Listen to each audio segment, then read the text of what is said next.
உதயநிதி ஸ்டாலினின் கைதை கண்டித்து ஆங்காங்கே திமுகவினர் தொடர்ந்து போராட்டங்களில் ஈடுபட்டுக் கொண்டிருக்கிறார்கள். இதற்கு உதயநிதியின் பேச்சுக்கு பல்வேறு அரசியல் கட்சி தலைவர்களும் எதிர்ப்பு தெரிவித்திருந்தாலும் சில அரசியல் கட்சி தலைவர்கள் இந்த கைது நடவடிக்கை, இந்த அவசரம் தேவைதானா என்ற ஒரு கேள்வியையும் முன்வைக்கிறார்கள்.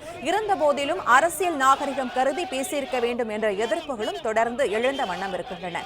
இது ஒருபுறம் இருக்கும் பட்சத்தில் தொடர்ந்து தமிழகத்தின் பல்வேறு மாவட்டங்களில் திமுகவினர் ஆங்காங்கே சாலை மறியல் போராட்டத்தில் ஈடுபட்டுக் கொண்டிருக்கிறார்கள். இது தொடர்பான கூடுதல் விவரங்களை நமது செய்தியாளர் ராஜகுமரன் வழங்க கேட்கலாம். ராஜகுமரன், தற்போது உதயநிதி ஸ்டாலின் கைதை கண்டித்து ஆங்காங்கே திமுகவினர் போராட்டத்தில் ஈடுபட்டுக் கொண்டிருக்கிறார்கள். இது ஒருபுறம் இருக்கும் பட்சத்தில் அடுத்த கட்ட சட்ட நகர்வுகள் காவல்துறை தரப்பிலும் திமுக தரப்பிலும் என்னவாக இருக்கும்? இது தொடர்பான விவரங்களை பதிவு பண்ணலாம். எதிர்க்கட்சி தலைவர் உதயநிதி ஸ்டாலின் கைது செய்யப்பட்டிருக்கக்கூடிய நிலையில் அந்த கைதை கண்டித்து திமுகவை சார்ந்தவர்கள் தமிழ்நாட்டினுடைய பல்வேறு இடங்களிலும் போராட்டத்தில் ஈடுபட்டிருக்கின்றார்கள்.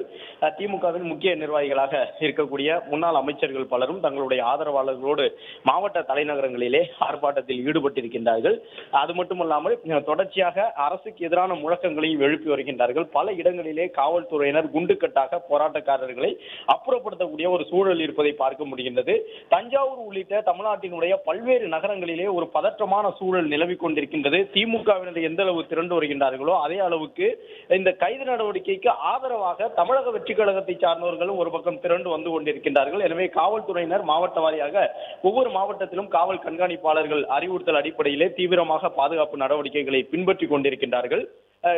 இந்நேரத்தில் அது மட்டுமல்லாமல் இன்று பிற்பகலிலே உதயநிதி ஸ்டாலின் அவர்களுக்கு ஜாமீன் வழங்குவது தொடர்பான ஒரு மனுவை விசாரணைக்கு கொண்டு வருவதற்கு திமுகவை சார்ந்தவர்கள் முயற்சி எடுத்து வருகின்றார்கள். அந்த மனு விசாரிக்கப்பட்டு அவருக்கு ஜாமீன் கிடைக்குமா என்ற ஒரு எதிர்பார்ப்போடு திமுகவை சார்ந்தவர்கள் காத்திருக்கின்றார்கள். அதே நேரம் இன்றைக்கு தஞ்சாவூருக்கு அழைத்து செல்லப்படக்கூடிய எதிர்க்கட்சி தலைவர் உதயநிதி ஸ்டாலினுக்கு சட்டப்பூர்வமாக இருக்கக்கூடிய சில வாய்ப்புகள் அடிப்படையில் பார்த்தால் நீதித்துறை நடுவருக்கு முன்பாக ஆஜர் செய்யப்பட்டு அவருக்கு நீதிமன்ற காவலை வாங்கி கொடுப்பதற்கான நடவடிக்கையிலே காவல்துறை ஈடுபடுவதற்கும் ஒரு வாய்ப்பு இருப்பதாக பார்க்கப்படுகின்றது. ஏனென்றால் சட்டப்பிரிவுகள் கடுமையாக பயன்படுத்தப்பட்டிருக்கின்றன. பெண் வன்கொடுமை தடுப்பு சட்டம் உள்ளிட்ட பிரிவுகளை பயன்படுத்தி இருக்கின்றார்கள். 9 சட்டப்பிரிவுகள் அடிப்படையிலே எதிர்க்கட்சி தலைவர் உதயநிதி ஸ்டாலின் மீது வழக்கு பதிவு செய்யப்பட்டிருக்கின்றது.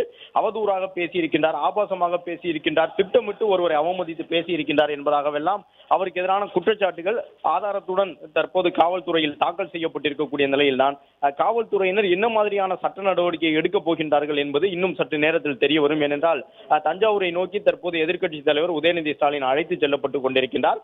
அதே நேரம் தஞ்சாவூர் அழைத்து செல்லப்பட்ட பிறகு கிழக்கு காவல் நிலையத்தில் வைத்து அவரிடம் விசாரணை நடைபெறுமா அல்லது நேரடியாக நீதிபதிகளுக்கு முன்பாக ஆஜர் செய்யப்படுவதற்கான வாய்ப்புகள் இருக்கின்றதா என்ற 2 விதமான வாய்ப்புகள் பரிசீலிக்கப்பட்டு வருவதாக சொல்லப்பட்டிருக்கிறது. அதன் காரணமாகத்தான் அதிக அளவில் கூட்டம் சேருவதை தடுப்பதற்காக தஞ்சாவூருக்கு செல்ல முற்பட்ட ஏவாவேலு, KN நேரு உள்ளிட்டவர்களுடைய வாகனங்கள் எல்லாம் வண்டலூர் பகுதியில் வைத்து தடுத்து நிறுத்தப்பட்டிருந்தன என்பதையும் பார்த்தோம்.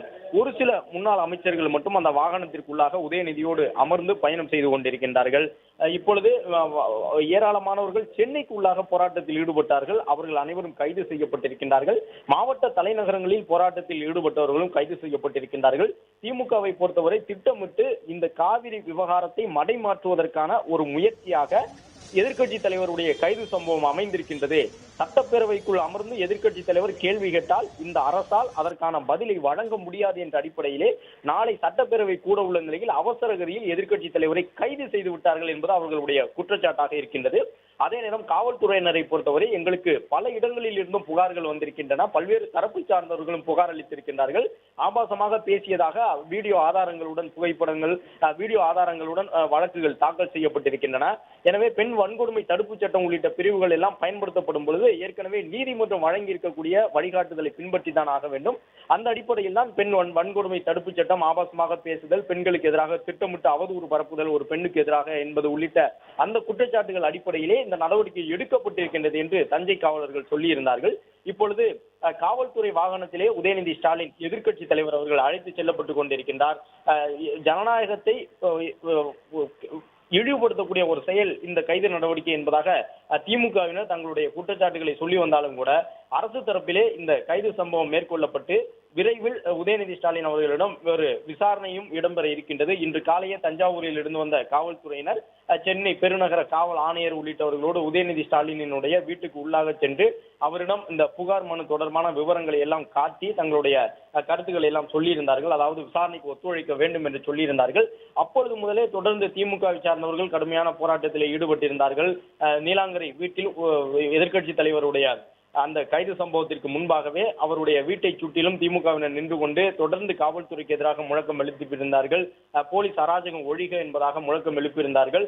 காவல்துறை வாகனத்தில் அவர் ஏற்றப்பட்டு உதயநிதி ஸ்டாலினை வெளியில் அழைத்து வந்த பொழுது அந்த வாகனத்தின் மீது ஏறி நின்று வாகனத்தை தொடர்ந்து பயணம் செய்ய விடாமல் தடுத்து நிறுத்தியிருந்தார்கள் என்பதையெல்லாம் பார்க்க முடிந்தது. அதே போன்று மாவட்டங்கள் அளவிலும் பல இடங்களிலே தற்பொழுது போக்குவரத்தை பாதிக்கக்கூடிய வகையிலே போராட்டங்கள் எல்லாம் நடைபெற்றுக் கொண்டிருக்கின்றன. தஞ்சாவூருக்குள்ளே காவல்துறையினர் பல்வேறு முக்கிய சந்திப்புகளில் அதிகப்படியாக ஒன்று கூடக்கூடியவர்கள் எல்லாம் கண்டறிந்து அப்புறப்படுத்தி வருகின்றார்கள் என்பதையும் பார்க்கின்றோம். எனவே தஞ்சாவூர் மட்டுமல்ல, ஈரோடு, கரூர் உள்ளிட்ட இடங்களிலும், தேனி போன்ற இடங்களில் எல்லாம் முன்னாள் முதலமைச்சர் ஓ பன்னீர்செல்வம் திமுக என்ற அடிப்படையிலே உதயநிதி ஸ்டாலினுடைய கைதை கண்டித்து ஆர்ப்பாட்டத்தில் ஈடுபட்டிருந்தார். இதே போன்று பல்வேறு கட்சியை சார்ந்தவர்களும் தங்களுடைய கருத்துக்களை எல்லாம் கட்சியினுடைய தலைவர்கள் என்ற முறையிலே வெளியிட்டு வருகின்றார்கள். ஒரு சிலர் பாமகவை சார்ந்த அன்புமணி உள்ளிட்டவர்கள் எல்லாம் உதயநிதி பேசியதும் கண்டிக்கத்தக்கது, அவசர கதியில் கைது நடவடிக்கை மேற்கொள்ளப்பட்டிருப்பதாக பார்க்கின்றோம் என்பதை போன்ற கருத்துக்களை சொல்லியிருந்தார்கள். இந்த நிலையினால் இந்த கைது நடவடிக்கை தொடர்பாக நீதிமன்றம் என்ன நிலைப்பாடு எடுக்கப் போகின்றது, உயர்நீதிமன்றத்திலே நீதியரசர்கள் என்ன கருத்தை சொல்லப் போகின்றார்கள் என்பது இன்று பிற்பகல் தெரிய வரும். ஏனென்றால் இன்று பிற்பகல் இந்த வழக்கு விசாரணைக்கு வருவதற்கான வாய்ப்புகள் இருக்கின்றன. அதே நேரம் இந்த தமிழக வெற்றி கழகத்தை சார்ந்தவர்கள் சென்னை பெருநகர காவல்துறையிலும் கூட புகார் அளித்திருக்கின்றார்கள். மகளிர் அணியை சார்ந்தவர்கள் எல்லாம் தமிழக வெற்றி கழகத்தில் பொறுப்பு வகித்து வருவதாகவும் பெண்களுடைய அமோக ஆதரவுடன் இந்த அரசு அமைந்திருப்பதாகவும் குறிப்பிட்டு தங்களுடைய புகார் மனுவை வழங்கியிருக்கின்றார்கள்.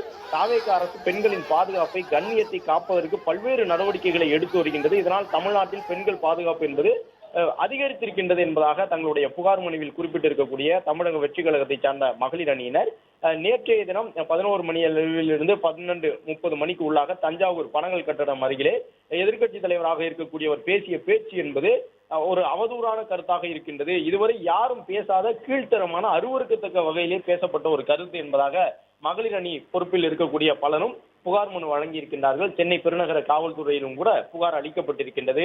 மொத்தமாக 42 TMC தண்ணீர் நமக்கு வந்திருக்க வேண்டும், ஆனால் ஒரு சொட்டு தண்ணீர் கூட வரவில்லை. இதை பற்றி இங்கே இருக்கக்கூடிய முதலமைச்சர் வாய் திறந்து பேச மாட்டேன் என்கின்றார் என்பதையெல்லாம் குறிப்பிட்டு சொல்லும் பொழுது நடிகையோடு தொடர்புபடுத்தி பேசக்கூடிய வகையிலே அந்த கருத்துக்களை எல்லாம் அவர் பேசியிருந்தார் என்பதாக தமிழக வெற்றி கழகம் சார்பில் புகார் அளித்திருக்கின்றார்கள். ஏற்கனவே தஞ்சை கிழக்கு காவல் நிலையத்தில் புகார் அளிக்கப்பட்டு அவர்கள் ஒரு 9 பிரிவுகளின் கீழே வழக்குகளை பதிவு செய்திருக்கின்றார்கள். இப்பொழுது சென்னை பெருநகர காவல்துறையிலும் வழக்கு பதிவு செய்யப்பட்டிருக்கின்றது. எனவே பெரும்பாலும் அனைத்து கட்சிகளை சார்ந்தவர்களும் தமிழக வெற்றி கழகத்தை தவிர்த்து மற்ற கட்சிகளை சார்ந்தவர்களும் கூட இந்த பேச்சுக்கு எதிர்வினை ஆற்றி இருக்கின்றார்கள், கண்டிக்கத்தக்கது என்று சொல்லி இருக்கின்றார்கள். திமுகவும் மற்றும் அதனுடைய கூட்டணியில் இடம்பெற்றிருக்கக்கூடிய கட்சிகளின் தலைவர்கள் மட்டும்தான் இந்த கைது சம்பவம் ஜனநாயகத்திற்கு விரோதமானது என்ற கருத்தை சொல்லி இருக்கின்றார்கள். எனவே இந்த கைது என்பது சட்டப்பூர்வமாக ஏற்கப்படுமா அல்லது ஒரு நிபந்தனை ஜாமீன் என்ற அடிப்படையிலே ஒரு இடைக்கால தீர்வை உயர்நீதிமன்றம் எதிர்க்கட்சி தலைவர் உதயநிதி ஸ்டாலினுக்கு வழங்கக்கூடுமா என்ற எதிர்பார்ப்புகளுக்கெல்லாம் இன்று பிற்பகலிலே பதில் கிடைக்க வாய்ப்புகள் இருக்கின்றது. நீதிமன்றத்தை நாடி இருக்கின்றார்கள்.